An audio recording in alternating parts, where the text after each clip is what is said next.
வணக்கம். விபுதர் ஐஎஸ்ஐபி சார்ல தொடர்ச்சியாக வீடியோக்கள் பார்த்துட்டு இருக்கோம். இன்னைக்கு பார்க்கக்கூடிய வீடியோ என்ன அப்படின்னா, தலைவர்களும் அவங்களுடைய சுயசரிதை நூல்களும். அடிக்கடி எக்ஸாம் பாயிண்ட் ஆஃப் வியூல கேட்கக்கூடிய சில முக்கியமான ஒரு டாபிக் தான் என்ன அப்படின்னா, சுயசரிதை நூல்கள். எந்த ஒரு எக்ஸாம் கொஸ்டின் எடுத்தாலும் கண்டிப்பாக அதில் ஏதாவது ஒரு கொஸ்டின் கண்டிப்பாக கேட்டுருவாங்க.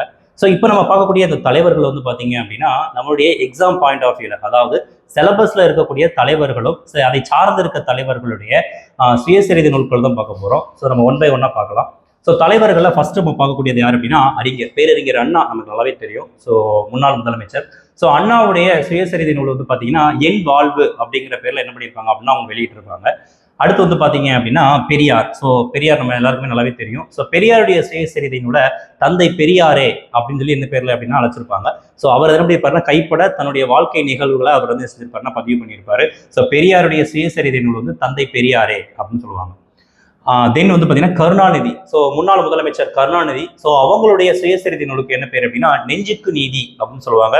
அது புத்தக வடிவிலாக வந்துச்சு. மிகப்பெரிய அளவில் என்ன ஆயிடுச்சுன்னா மிகப்பெரிய தாக்கத்தை கூட ஏற்படுத்தியிருந்தது. கருணாநிதியுடைய சுயசரிதை நூலுக்கு பேர் என்ன பேர்னா நெஞ்சுக்கு நீதி அப்படின்னு சொல்லுவாங்க. தென் வந்து பார்த்தீங்கன்னா கண்ணதாசன். கவியரசு கண்ணதாசன் நம்ம எல்லாருமே தெரிஞ்சிருக்கோம்.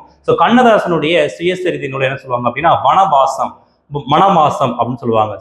வனவாசம் மனவாசம் அப்படின்னு சொல்லுவாங்க. கண்ணதாசனுடைய சுயசரிதை நூலுக்கு பேர் வனவாசம் அப்படின்னு சொல்லுவாங்க. தென் அப்படின்னு பார்த்தீங்கன்னா நாமக்கல் கவிஞர். மக்கள் காந்திய கவிஞர் அப்படின்னு சொல்லக்கூடியவர் தான் யார் அப்படின்னா நாமக்கல் கவிஞர் அப்படின்னு சொல்லுவாங்க. வே ராமலிங்கனார். அவருடைய ஒரு முக்கியமான சுயசரிதை நூல் தான் என்ன அப்படின்னா என் கதை அப்படின்னு சொல்லுவாங்க. இது பள்ளி பாட புத்தகத்திலே கொடுத்துருப்பாங்க. நாமக்கல் கவிஞருடைய சுயசரிதை நூல் என் கதை.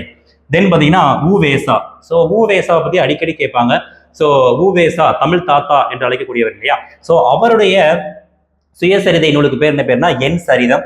லாஸ்ட் டைம் குரூப் 2 எக்ஸாம்ல கூட கேட்டிருந்தாங்க. குரூப் 2 எக்ஸாம்ல வந்து பாத்தீங்க அப்படின்னா அவருடைய சுயசரிதை நூல் எந்த இதழில் வெளிவந்ததெல்லாம் கூட கேட்டிருந்தாங்க. ஊவேசாவுடைய சுயசரிதை எது அப்படின்னா என் சரிதம் அப்படிங்கிற பேர்ல வெளிவந்திருக்கும். காந்தி. ரொம்ப ஃபெமிலியரான ஒரு சுயசரிதை நூல் தான் காந்தியுடைய சுயசரிதை நூல். நம்ம எல்லாருக்குமே தெரியும். சத்திய சோதனை அப்படின்னு சொல்லுவாங்க. சத்தியம் அப்படிங்கிற ஒரு விஷயத்தை என்ன செஞ்சிருப்பாரு அப்படின்னா தன்னுடைய வாழ்க்கை முழுவதும் கடைபிடித்ததை பத்தி அதுல பதிவு பண்ணியிருப்பார் யார் அப்படின்னா காந்தி. அவருடைய ரொம்ப ஃபேமஸான ஒரு சுயசரிதை நூல் தான் என்ன அப்படின்னா சத்திய சோதனை.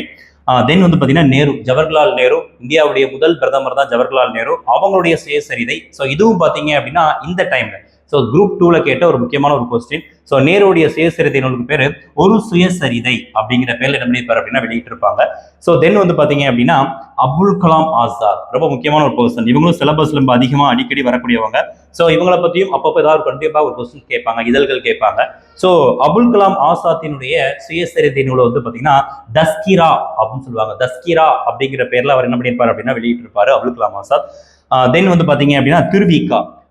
திருவி கல்யாண சுந்தரனார். அவர் தன்னுடைய வாழ்க்கை வரலாறை சுயசரிதத்தை எப்படி எழுதியிருப்பார் அப்படின்னா என் வாழ்க்கை குறிப்புகள் அப்படிங்கிற பேர்ல என்ன பண்ணியிருப்பாரு அப்படின்னா பதிவு பண்ணியிருப்பாரு. என் வாழ்க்கை குறிப்புகள் அப்படிங்கிற பதிவுல திருவிக்கா என்ன பண்ணியிருப்பாருன்னா பதிவு பண்ணியிருப்பாரு.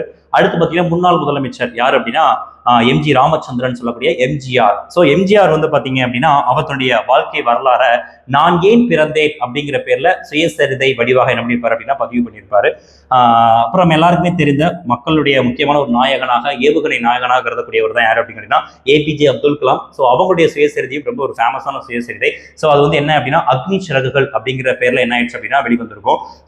அது நிறைய மிகப்பெரிய இளைஞர்கள் மத்தியில் மிகப்பெரிய ஒரு தாக்கத்தை ஏற்படுத்திய ஒரு முக்கியமான ஒரு சுயசரிதை அப்படின்னு சொல்லலாம். கடைசியா வந்து பாத்தீங்கன்னா தாகூர். ரவீந்திரநாத் தாகூரும் வந்து பாத்தீங்கன்னா இந்தியாவில் ஒரு மிகப்பெரிய மாற்றங்களை ஏற்படுத்திய ஒரு முக்கியமான ஒரு தலைவர் அப்படின்னு சொல்லலாம். ரவீந்திரநாத் தாகூர் இலக்கியத்துல மிகப்பெரிய நோபல் பரிசுலாம் வாங்கின ஒரு மிகப்பெரிய ஒரு நபர். அவர் தன்னுடைய வாழ்க்கையை வரலாறு பதிவு பண்ணியிருப்பாரு. என்ன பேர்ல அப்படின்னா என் நினைவு அப்படிங்கிற பேர்ல. இங்கிலீஷ்ல வந்து பாத்தீங்க அப்படின்னா மை ரெமினிஷன்ஸ் அப்படின்னு சொல்லக்கூடிய மை ரீமினிஷன்ஸ் அப்படிங்கிற பேர்ல என்ன பதிவு பண்ணியிருப்பாரு. தமிழ்ல தான் அதுக்கு பேர் என்ன பேர்னா என் நினைவு அப்படின்னு சொல்லுவாங்க.